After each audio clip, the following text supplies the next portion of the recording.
pessoal, tudo bem? Estou fazendo aqui esse vídeo para fazer algumas indagações aqui a respeito da Bíblia, que no tocante ao quê? No tocante à culpabilidade e responsabilidade humana perante as coisas que Deus estabeleceu mediante a salvação. Por exemplo, o homem ele é responsável pelos seus atos, pelas suas atitudes, de modo que Deus põe isso a par do homem, e está registrado em Romanos, que todos devem conhecer as obras de Deus e conhecer o próprio autor da obra, que é Deus. De modo que tudo que há na natureza manifesta a existência do Criador, como está escrito.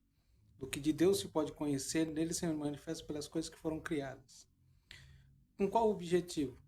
Com o objetivo de que o homem fique inexcusável, né? Ou seja, não tem desculpa em dizer que não conhece ou não conheceu. Ou seja, todos, de alguma maneira, seja por intermédio da criação, ou agora também por intermédio da testificação das testemunhas de Jesus Cristo, a quais pregam o Evangelho.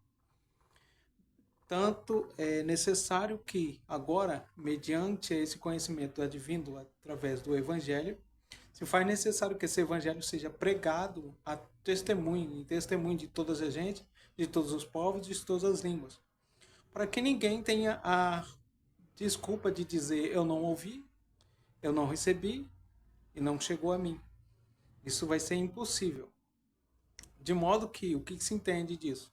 Que Deus dá a oportunidade de arrependimento a todos os homens. Mais ou menos, se Deus não desse ou privasse algum homem de ter o acesso ao arrependimento mediante o conhecimento do Evangelho, logo, no último dia, quando Deus chegasse para julgar todas as pessoas, a todos os homens, esse homem, talvez um ou outro que escapasse sem conhecer, poderia estar dizendo: eu não ouvi, eu não conheci, eu não fiquei sabendo. Logo, se Deus condenasse alguém que não tivesse acesso a essa informação, Deus estaria sendo injusto. Porque, uma vez que não chegou esse conhecimento para ele, Deus também não tem como julgá-lo falando assim: você recusou, você não aceitou, mas ele diria: eu não aceitei e não recusei, eu recusei, mas é porque eu não tive conhecimento, não chegou ao meu conhecimento disso. Então, todos os homens estão a par, terão conhecimento, seja por meio da criação ou por meio do Evangelho, das coisas de Deus, da justiça de Deus, da soberania de Deus, do juízo de Deus, tudo isso. Então, quer dizer, nenhum homem ficará privado do conhecimento do Evangelho, que é o Evangelho da nossa salvação. Ou seja, essa salvação chegará a todos os homens.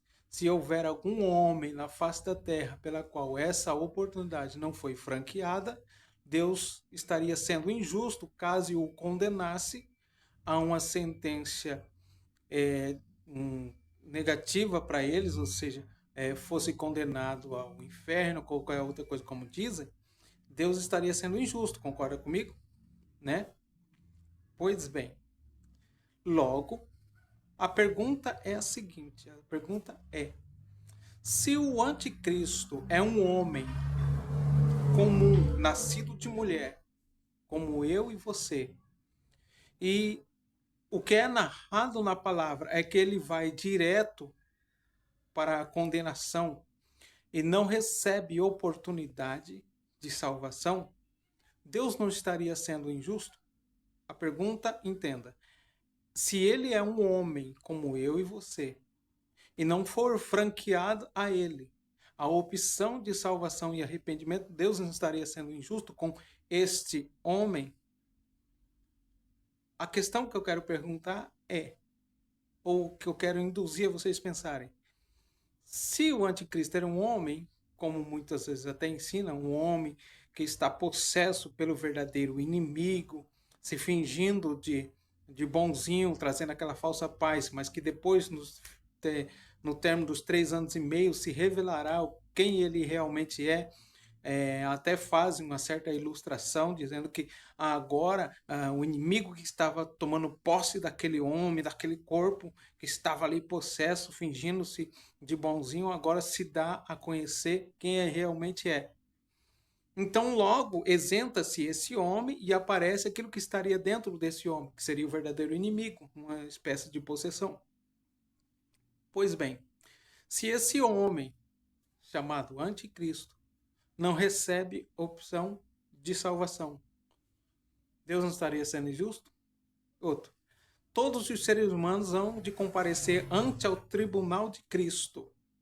Todos, absolutamente todos, desde Adão até hoje. Tá, e por que o anticristo não aparece? Narrado na Bíblia alguma vez, tipo, que o anticristo vai estar lá e Cristo vai perguntar, quem é você? Ah, eu fui o anticristo. Aí Deus fala, tá, você é o anticristo, então vai para o inferno. Aí ele poderia dizer, como para o inferno condenado? Se eu não tive franqueado a minha opção de salvação. Ninguém pregou o evangelho para mim. Logo a pergunta é, se é um anticristo, é um homem natural, nascido de mulher, por que você não prega o evangelho para ele? É o raciocínio. Se tem a resposta, mas da maneira que as pessoas ensinam, me pergunto, quem é um anticristo? Um homem nascido de mulher? Se é um homem nascido de mulher, tem que franquear a ele a opção de salvação. Se ele é um homem como eu e você, é necessário que Deus dê a opção de salvação para ele. E por que isso não acontece?